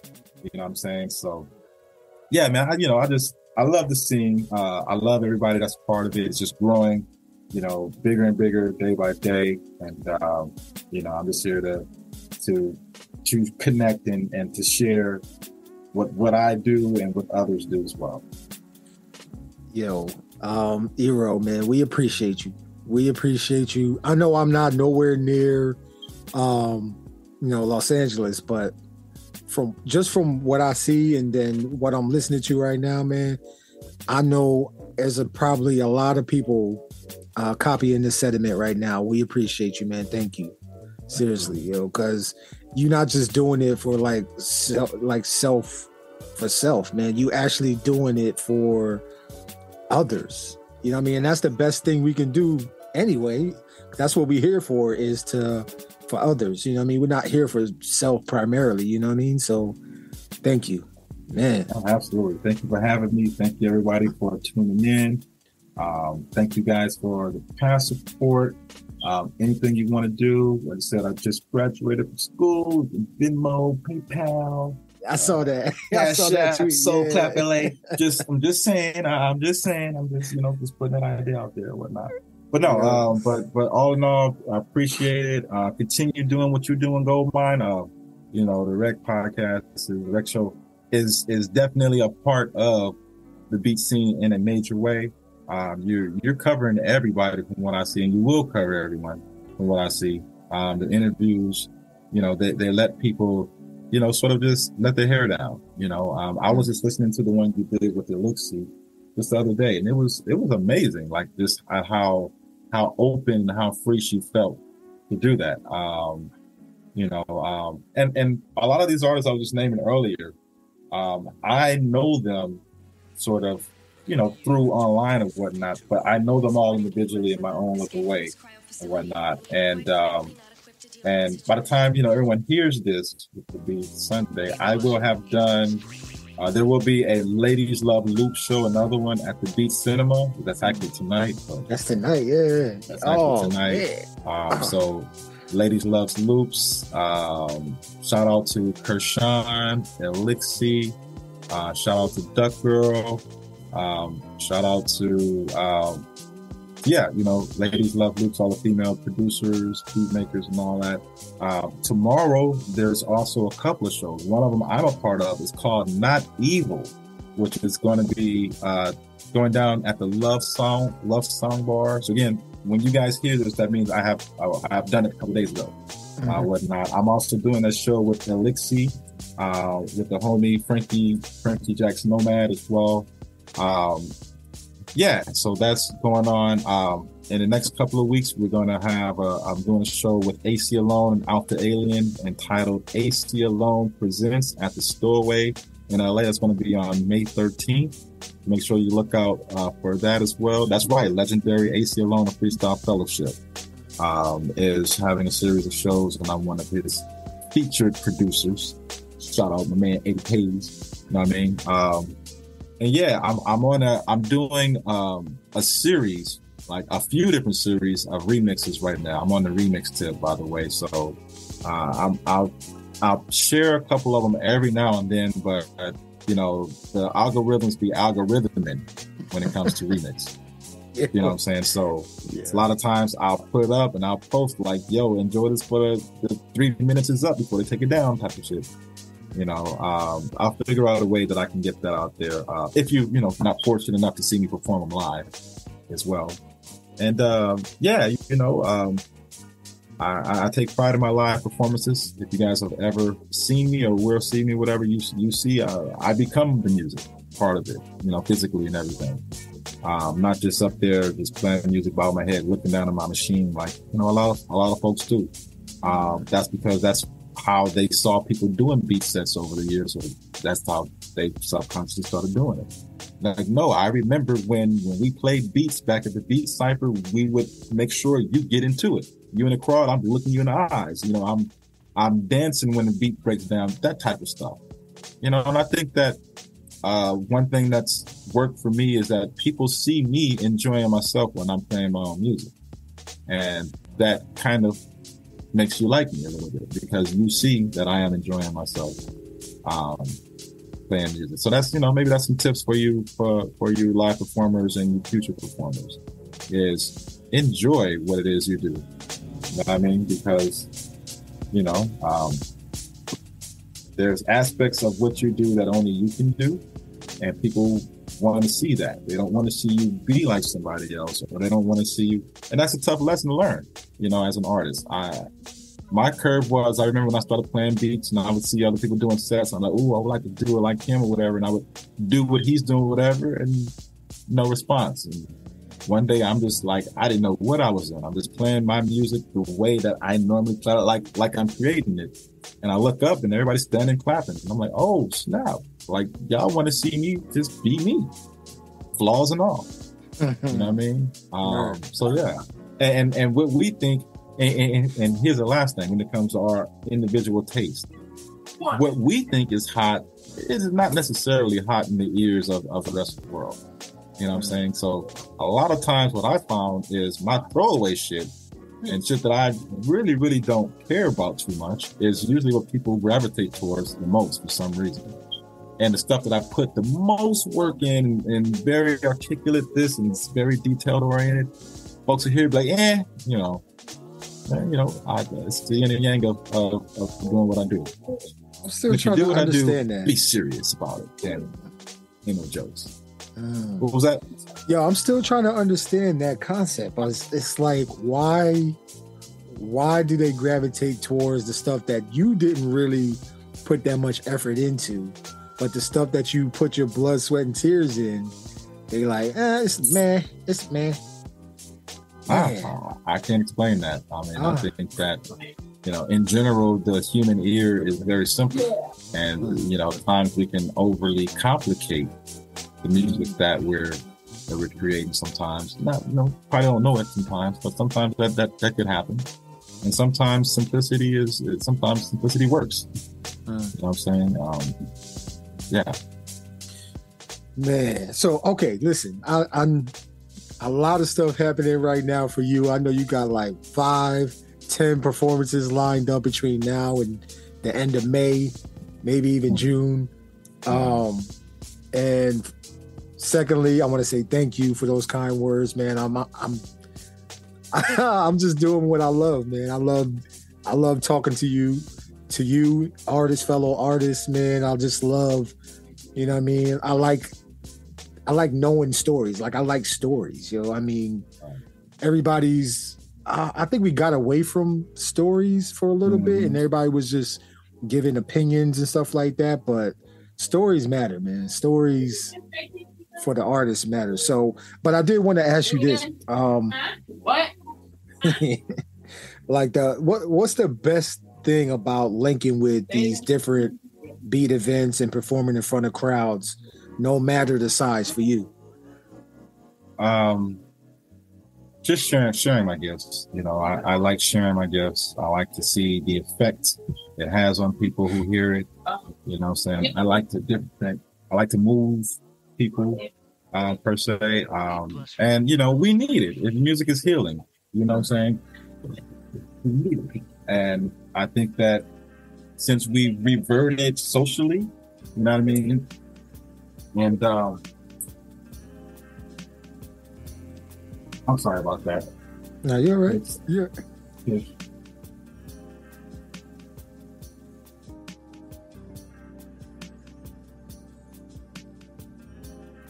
So yeah, it's important that we have it because it's healing, and we've been stuck in the house. We forgot how to be social with each other per se, and music has a way of just lowering the guards. You know what I'm saying? Like, we might not understand each other because of barriers, music, race, religion, whatever the case may be. But we both identify with a dope ass 808. We both identify with, a crunch clap type of thing. We both identify with the wah-wahs and all the different, filters we put on music. So it's a common ground. You know what I mean? Despite of where you're from, what you look like, what you do, sound is sound. And, that's my thing. Like, I craft sound. I bend sound. That's been my title for the longest. I bend sound. I don't break it, I bend it. Yo, and the last three and a half questions before we let you go, man. So giving some thought, and with your history, man, can you name like your top 5 childhood, adulthood, beat maker, music producers, and no genre is off limits either. Okay. You know, you asked them music creators and then the top 5 creators, type of thing, whatever. Let's see how much time you got. Yeah, it could be more than 5 because I know you got so many people you want to name. Well, I named a whole bunch earlier in various forms. Mm-hmm. You know, the traditional boom bap producers. I would say Large Professor, definitely. Q-Tip, of course, you know, late great Jay Dilla. In terms of, and when everyone says Jay Dilla, but I'll tell you specifically what Jay Dilla did. Jay Dilla was the heart of the Soulquarians. And the Soulquarians movement was the heart of the Neo-Soul movement, you know, back in the late 90s and stuff like that. And the Soulquarians were all based on Jay Dilla's sound. Like, he was the common thread for all of that. So what he did was he was able to take a traditional hip-hop drum pattern and mix it with a swing pattern in the same type of song, if you will. And he took his bass lines and he created them to where they sounded like sub basses, if you will. Like, he was one of the first to do that, whatnot. But his digs, I mean, his records were ridiculous. And I think that's what really separates him from everybody. It was the records that he was digging was incredible. They said that he had a formula, you know, especially when he got older, that he could make a beat from scratch like within 10 minutes, full beats, like with choruses, with hooks and fully edited from scratch in 10 minutes. And they said it's the best beat you ever heard in your life. And I'm like, damn, you know, what, you know, your average producer, what you got in 10 minutes? No, you ain't even got your sample yet. You don't even know what record you using. You know what I mean? You know, that type of stuff. So great. So yeah, those are my guys. I like out here in LA, I would say some of my influences over the years have been my man Teebs. Shout out to Teebs. A very, very I call it like a flowery type of sound, where it's just aesthetically beautiful. You know what I mean? Shafiq Hussein is one of my heroes as well. Hold on one more time. I would say also, you know, shout out to Mr. DIBIA E, you know what I'm saying, which we actually went to the same high school around a year apart. I've been known it for a long time. It's diabolic, but you know, shouldn't mention that name anymore. But yeah, DB came in, he kind of like ushered in a new sound. He's definitely the father and the originator of the 404 sound. So anybody nowadays, if you're using the SP404 in any capacity, y'all give it up to DB because he's the reason why y'all are using it. You know, this nigga should have stock in Roland by now, but I don't know all that. But yeah, that's my man. You know, I remember the time when we would be outside of Project Load, he would just have his boombox. In fact, we used to go to Juju. Shout out to the Soul Children. And Juju's actually reopening. Juju was a very popular spot in LA for a long time, in which it was just like the ultimate in positive vibes, dance, soul, rare grooves, the whole nine. And they had a green room where, you know, the artists would go out and just chill out or whatever. And he would always bring his boom box back there and playing beats off the facilitate stuff he made off Sony PlayStation and all that stuff at Juju. So that's going back to like mid 2000s and stuff like that. But yeah, so definitely he's one of my peers, but also one of my beat heroes, if you will. Let me see. One of the guys that I used to really, really like, who's not really active anymore, I don't know why, is SAMIYAM. He had a very monstrous sound for a little guy. Kind of hard to explain. Yeah, you know, so those are the guys, you know, kind of like inspired me. Ross G, like I was saying earlier, Ross had that sonic bass, and he had, you know, the full array. You know, he had the mystiqueness, he had the knowledge, We had, the history of the records. He was just a deep individual, gone way too soon. Yeah, rest in peace, Ross G, man. Actually, yeah, they just had a 404 day for him too. I can't remember where it was, man. Was that? It was at Puba's Records. Puba's Records, yeah. Right around the corner from where I live at Pasadena. Wow. Were you able to go to it? I didn't go that day. I was actually out of town when it happened. Okay. But I went. I've been to other 404 events last year.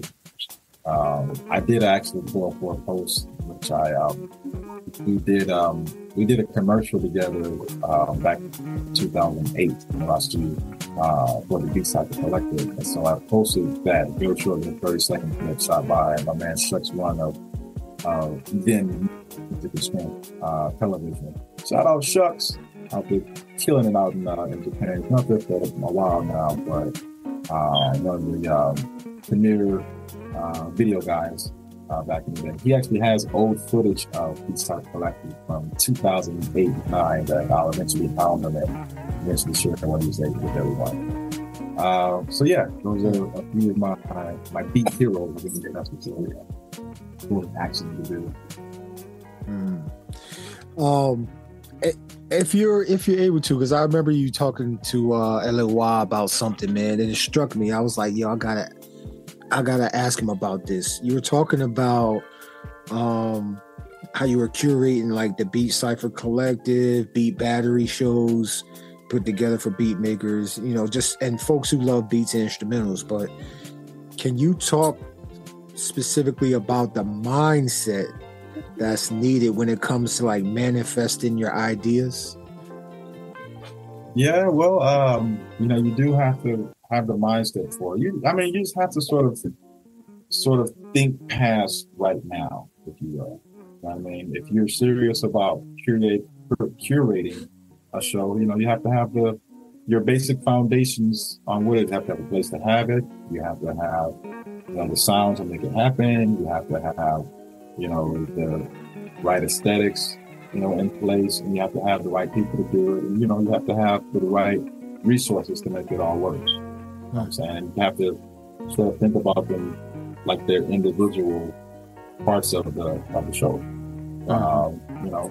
I just think that right now we're at a point now creatively where anything goes. You know what I'm saying? I can just have a place and say, this is going to be my show right here. I'm going to advertise like it's already an established show. And before you know it, folks will come in and like, this is your show. You know what I mean? What is proven to me is that, my mind and my ideas have value with other people. We charge $5 pre-sale tickets before the show and $10 at the door. And, generally a lot of beat shows and functions in LA are generally free. Per se. But the reason why I did it was because I wanted to revenue share with my artists, not just, feel like we're coming to do beats and then go home and just do world type of stuff. If there's, revenue to be made. And somebody told me, said, hey, $10, man, I would have paid $100 to come to this show. Like it's all, I see the value in it. That's the way I feel like we should see our own value. Now, the way that we've come up looking at our art in terms of businesses, we look at it where it's expendable. You know what I'm saying? It's like as soon as we have a show, we're putting together a show, it's free charge. That's the sort of mentality that we've always had in terms of how we're tricking off our own art, if you will. I'm like, no, we don't have to do that. Especially now after the pandemic when everyone has actually had a rejuvenation of creativity, if you will. It's like, this is my art. I'm going to present it this way, and you're going to respect it this way. I don't know why I feel more confident in doing that now than previous before. I thought I could have bended it, but I just think that it was the timing of it. You know what I mean? Like everyone wants a beat show where you don't have to go out to Timbuktu to go to it. Somebody, people want to see just creativeness. You know what I mean? And I said, well, my idea may sound silly initially, but it's mad creative. And once I can properly explain it to other artists, performers, there's no reason why they would not want to be a part of it. That's what I have to look at. You know, plus, trying to compensate you, and plus do other stuff with you. So everybody who I've invited, they're not just random artists. They have something that we all can grow on. Everybody who performed at the first Soul Clap are part of collectives, or run the collectives, so to speak. So obviously their collective and their following will gravitate towards Soul Clap as well, vice versa. You know what I mean? And it's emotional deposits. Like I was telling my man Alpha Alien, that one of my favorite words or phrases is emotional deposits. I like to do stuff for people, knowing that you might not do the same thing for me if the table could turn. That's quite all right. I like to do stuff for people before they ask me, can I do it? You know what I'm saying? Because chances are in the future, I'm going to need you for something, whatever. And you're going to remember, oh, yeah, remember Soul Clap? You did this for me, yeah. Could be 10, 15, 20 years. You never know. But those type of stuff resonate. Man, emotional deposits, man. Gotta do those. Another jewel. Man, another jewel just dropped, yo. Man, okay. Yeah, I literally have like 30 questions, but I can't ask all of them. So I'm gonna just ask the last two. Man, because this has just been a dope conversation that I think a lot of people will appreciate. If not right now, it'll be in the future. They'll understand and be like, damn, this was, Erozilla's mindset. This is what he was into. This is what he's doing. Like, and this is how he's thinking about the world and not destroying it. You actually building. You know what I mean? You got that builder mentality of, build it, they will come type of thing, So, but for like the last two questions, and who are you listening to right now as far as beats and instrumentals? Who is E+Ro3, Erozilla listening to? Oh man, a lot of cats that I named earlier, all the Soul Clap participants. I'm fans of all of them. I even have the next show laced out, and I'm fans of all those artists as well. I'm not going to name them. I don't want to give them out yet because I haven't announced the Soul Clap lineup yet. But I'd say, one cat that I love his music. But there's other things about that are kind of questionable. But one cat I love is Knowledge. I love Knowledge beats, especially when his earlier beats when he was with Flip Mode. He was doing stuff with Susie Analog, and so I like Knowledge. I like some of my favorites are just some of my own peers. Skyscraper is really, really dope. His Not Future album he just drops is really dope. T-Dot Einzoff is really, really dope. Naja Head, come on, he's a beast. Like every project my man Naj does is just killing it. And then my new up and comers as well that haven't really put projects out, but I'm waiting on them to. Duck Girl, waiting on her to put something out. Duck Girl and Popsy. I like. Also, I'm trying to bring back older producers who haven't been making beats in a long time or haven't been sharing their beats. I'm sure, they're probably still making music, but I wanted to, that's another reason why I wanted to do Soul Clap is because I'm trying to bring back old producers that I used to listen to stuff back in the beat Cypher time and stuff like that. It's like, I'll call you up. What you been doing the last 10 years? Well, bring up that MPC. I got something for you. You know what I'm saying? Got a whole lot like that. Mine is blanket after that. I got you. How important is having such a supportive partner like your wife, and helping you do what y'all did with the Beat Cypher collective, and And what's the other one that you did? Beat Battery. Beat Battery, right? So how important and instrumental is that support from you?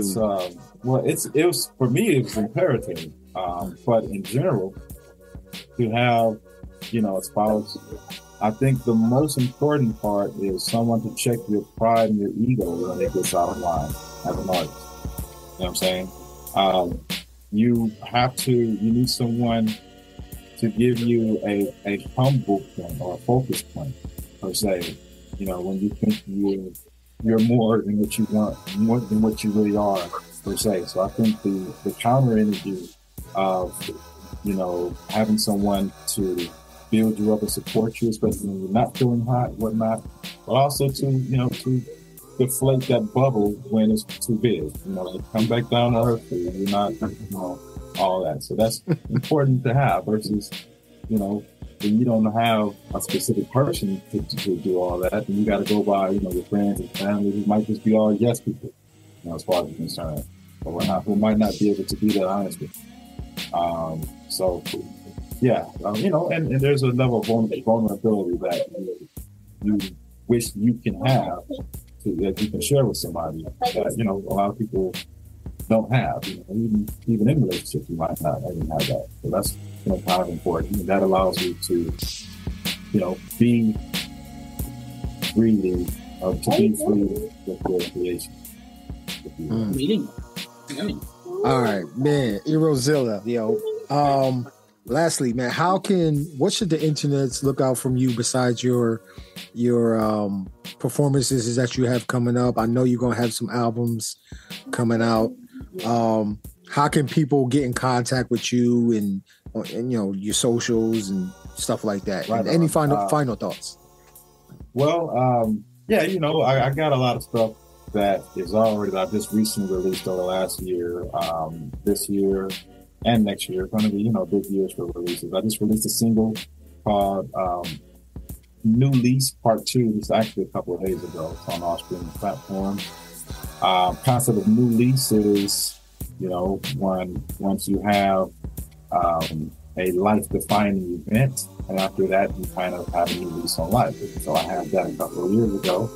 The best way I can describe it is, once you see the glitch in the game, you play the game different after that. So that's like my concept of news is the second one. Anyway, I have a full-length album coming out in June 1st. It's called The Intergalactic Adventures of Super E+Ro. That name is crazy, yo. I can't pretty wait much for this. how it sounds. I have a couple of underground joints, just straight Bandcamp ones I'm doing, one for Duck World, one for another collective. I have another full project I'm dropping in November. That was entitled Mind, Body, and Soul. That's going to be on my birthday, so look out for that as well. But you can find me. Just look up E+Ro equals 3 or Erozilla, EROZILLA. You might be ill, but E+Ro is illa. And you can find in my link tree, I have a bio site, biosite.com/Erozilla as well. And you can find me by looking up Soul Clap LA anything as well. Those are things on all E+Ro. Got you, man. That's how you find them, yo. Listen, Erozilla, man, Super E+Ro, yo. It was an honor to chop it up with you, my guy. I really appreciate your time. I know the family is in there, so your daughter's 5, I think, or is it your son? 5. She's 5. Tell her to talk to the people, yo. Yeah, that ain't good enough. You know what I mean? Raising, a son and daughter is like ice and water. It's like what works for one don't work for the other one, and vice versa. That's just where I'm at right now in life. You know what I'm saying? So Yo, man. So it was an honor to chop it up with you, man. Thank you for your time. Thank you so much for having me, man. I really, really appreciate you guys, all the newbies out there at the Rec Show. I appreciate it. Support E+Ro. This is one artist that truly deserves your support. You know, it doesn't have to be financial. It can just be a simple share post. It can be a simple like, story, whatever it is. Follow me. You know, I'm on all the social medias at Erozilla. On Twitter, it's Ero_Zilla. That's the only different one there. And yeah, catch me. I'm active. I'm in these streets.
0 equals 3.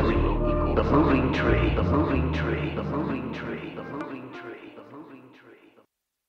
These lights represent every living person on the planet.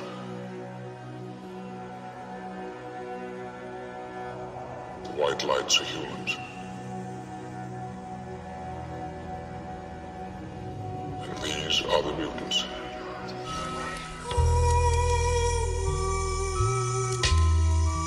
They tell like younger kids or other producers like that's cheating, you can't really accept it, but bro, like when it comes to this producing shit, you can do whatever you want.